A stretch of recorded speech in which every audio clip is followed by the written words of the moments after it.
Bonjour à toutes et à tous et bienvenue dans votre rendez-vous quotidien Smart Éducation, un magazine, vous le savez, dédié à la formation, aux nouveaux métiers, aux nouvelles pédagogies. Le rendez-vous qui donne un futur à la jeune génération. Le lycée professionnel n'a pas fini d'être chamboulé après une réforme très controversée de Jean-Michel Blanquer en début de quinquennat. Le candidat Emmanuel Macron annonce de nouveau dans son programme une très grande refonte du modèle des lycées pro. Trop de filières restent sans débouché, a-t-il déclaré. En tête de liste de ses propositions, renforcer le lien avec les entreprises. Il pointe également du doigt l'enjeu de l'orientation, voulant inciter les élèves dès le plus jeune âge à découvrir le panel des métiers existants. Pour débattre des enjeux du modèle, Pascal Vivier, secrétaire général du SNETA, premier syndicat d'enseignement professionnel, nous accompagne. Bonjour. Bonjour Eva. Bienvenue sur le plateau de Smart Éducation, Pascal Vivier. Merci beaucoup d'être avec nous. Donc je le disais, gouvernement après gouvernement, on tente par le biais d'une réforme de revaloriser la filière professionnelle. Est-ce qu'on peut dire aujourd'hui qu'elle souffre toujours d'une mauvaise réputation? Et si oui, pourquoi? La réponse elle est oui, et elle est oui depuis 30 ans. Chaque ministre vient en portant la revalorisation, on va mettre l'accent sur l'excellence de l'enseignement professionnel et depuis 30 ans, on voit que ça dégringole, c'est encore un choix par défaut.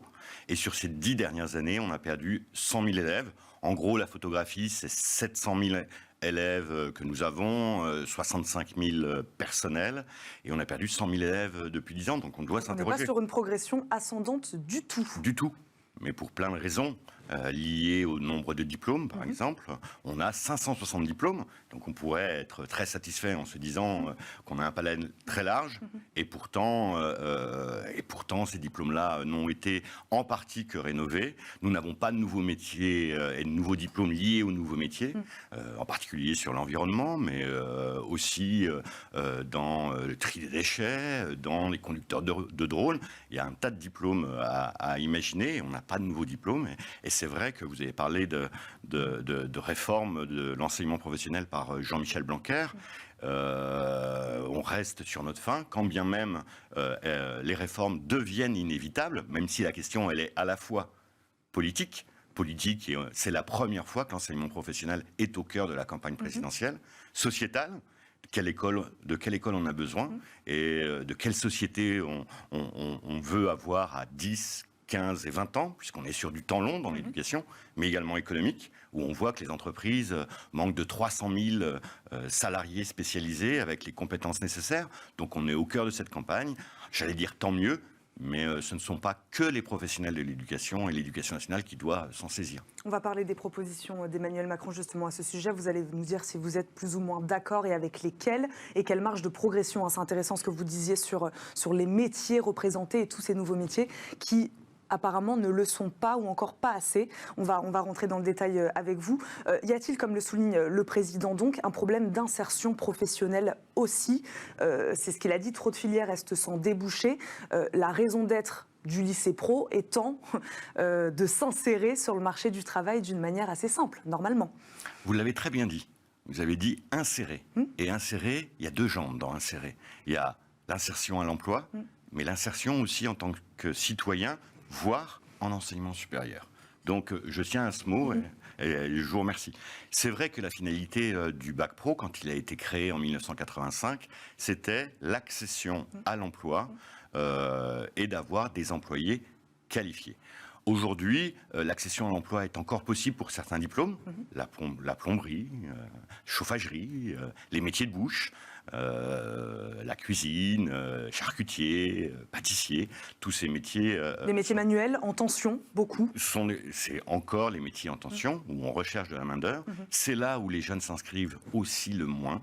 Les soins à la personne, mais également dans l'industrie. On a plus de jeunes qui s'inscrivent dans les maintenances des machines-outils, par exemple, et en revanche, on a 60% de nos jeunes lycéens, essentiellement des lycéennes dont personne ne parle, mais il y a une orientation par défaut des jeunes filles en fin de troisième, plutôt vers le tertiaire, mais c'est lié aussi à la société dans laquelle on voulait être, la tertiarisation du pays.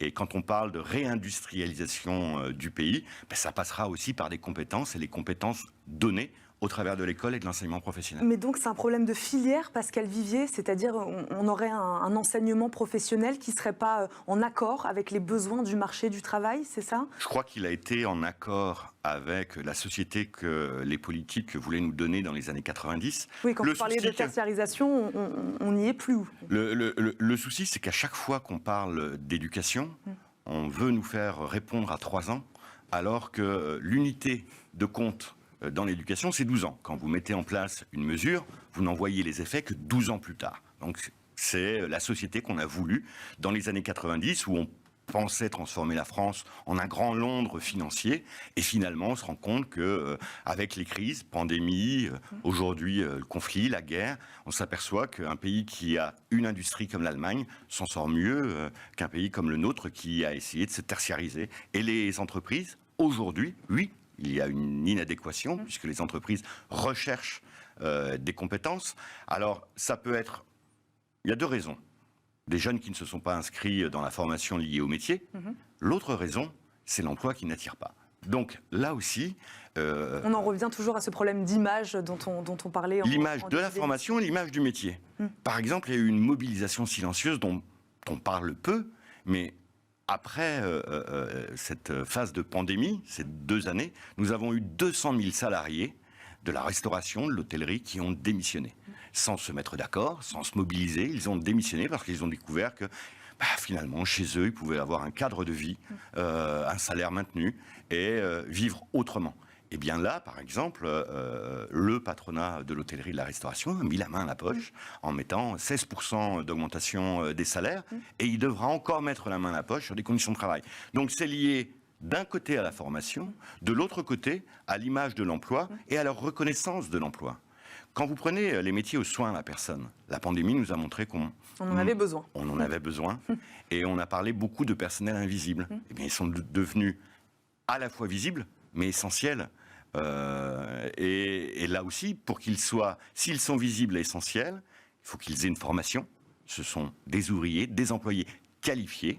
Il y a une vraie qualification, mais également des salaires et des conditions de travail qui soient essentielles. Donc revalorisé par l'image aussi de certains métiers, on va y revenir sur une des propositions, je le disais, liées à l'orientation, une des propositions d'Emmanuel Macron, peut-être aller les chercher un peu plus jeunes, ces jeunes, et leur donner envie justement d'aller vers ces métiers-là. Vous disiez tout à l'heure 560 diplômes, oui, c'est ça? Dans l'enseignement professionnel, voilà, oui. Il faut en créer des nouveaux. Là, l'enjeu, la solution pour vous, on va dire, la première, c'est celle-là, en créer des nouveaux. Il y a des nouveaux diplômes à créer, mais c'est avant tout à créer une appétence.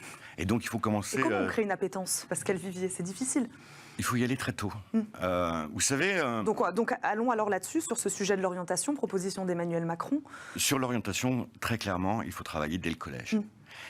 Quand on dit le mot orientation, on a l'impression qu'on va déterminer la vie, la carrière d'un jeune très tôt. C'est pas ça l'orientation. L'orientation, c'est arriver à pouvoir faire son choix à être orienté vers là où on veut. Et donc, on a par exemple au collège le socle commun des connaissances. On s'aperçoit que nos élèves de lycée professionnel ne sont plus les mêmes qu'il y a 30 ans. Ils ont en moyenne 2 ans de moins, ils n'ont pas redoublé. Ils ont des vraies difficultés scolaires, voire des difficultés sociales, beaucoup plus importantes qu'il y a 30 ans. Plutôt que d'être sur le socle commun des connaissances, ne pourrions pas avoir un socle commun culturel où on puisse, vous et moi, se reconnaître dans le même pays? Eh bien, l'orientation, c'est la même chose, ça commence très tôt et ça commence dès la 6e. Et il faudrait une formation à l'économie locale, à la microéconomie, les entreprises qui entourent le foyer familial, le coiffeur, la supérette, qui y travaillent, comment ça fonctionne, c'est quoi des URSSAF, c'est quoi des charges, mais également remettre au goût du jour les travaux manuels, et que ça, ce soit pour tout le monde. Ça existe. Ça existe en Finlande, ça existe en Suède, ça existe, ça fait partie du socle commun culturel, connaissance des métiers, connaissance de l'économie, là où on nous dit que les Français sont mauvais en économie. Là, c'est de la microéconomie, mais c'est déjà une approche. Ça rejoint l'autre proposition d'Emmanuel Macron de renforcer ce lien avec les entreprises, parce que renforcer ce lien, ça veut tout rien dire. Enfin, c'est plus tard, plus tôt. Il faut connecter le monde professionnel avec le monde de l'éducation beaucoup plus tôt. En tout cas, c'est j'en suis convaincu. Ce que vous nous dites. J'en suis convaincu parce que l'entreprise, c'est pas une ennemie. L'entreprise, c'est pas une ennemie. En revanche, l'entreprise n'est pas professionnelle de l'éducation. L'entreprise, son but, c'est de produire, d'avoir des carnets de commandes et de tenir ces carnets de commandes. Ça, c'est l'entreprise. J'ai encore beaucoup de mal à croire à l'entreprise citoyenne.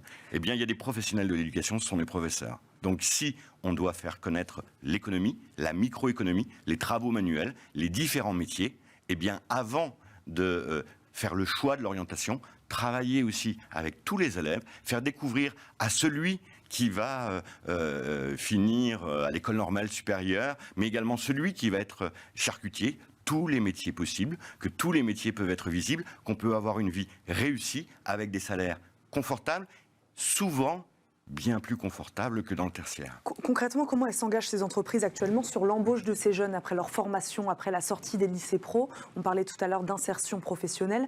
Voilà, comment elles s'engagent aujourd'hui, les entreprises? Elles aussi sont frileuses? Alors, avec nos élèves, elles sont très frileuses.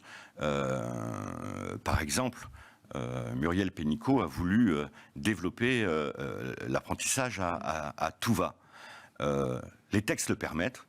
Dès la sortie de la troisième, tous les textes, les décrets sont faits, la loi. Et pourtant, les entreprises ne prennent pas nos jeunes. C'est qu'il y a une raison, c'est que nos jeunes ont besoin de plus d'écoles. Je vous l'ai dit, ils sont tous mineurs. Quand il y a 30 ans, ils étaient tous majeurs. Donc ce sont encore des enfants.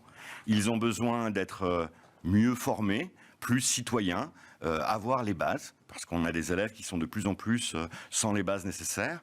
Donc les entreprises interviennent quand elles nous prennent nos élèves en stage, ce qu'on appelle les périodes de formation en milieu professionnel, elles interviennent là. Et pour l'embauche, ça dépend du diplôme, mais l'embauche, par exemple, dans le tertiaire, se fait à minima maintenant, après le BTS. Il nous reste 20 secondes. Je voulais aussi vous faire réagir sur cette proposition autonomie plus franche des établissements. Autre proposition d'Emmanuel Macron qui ne concerne pas d'ailleurs seulement l'enseignement professionnel. C'est quelque chose qui touche un peu de manière générale l'éducation nationale. Voilà, qu'est-ce que, je ne sais pas, peut-être ça pourrait apporter dans l'enseignement professionnel d'apporter plus d'autonomie aujourd'hui aux établissements? Ça dépend. Si c'est l'autonomie du chef d'établissement ou l'autonomie de l'établissement, déjà c'est deux choses différentes. Si vous avez tous les personnels autour de la table qui travaillent par rapport à son territoire, son lieu d'accueil et des élèves, mais également des entreprises, ça peut se concevoir. Si c'est le choix du chef d'établissement de ses enseignants, je crains que là, ce soit un casus belli.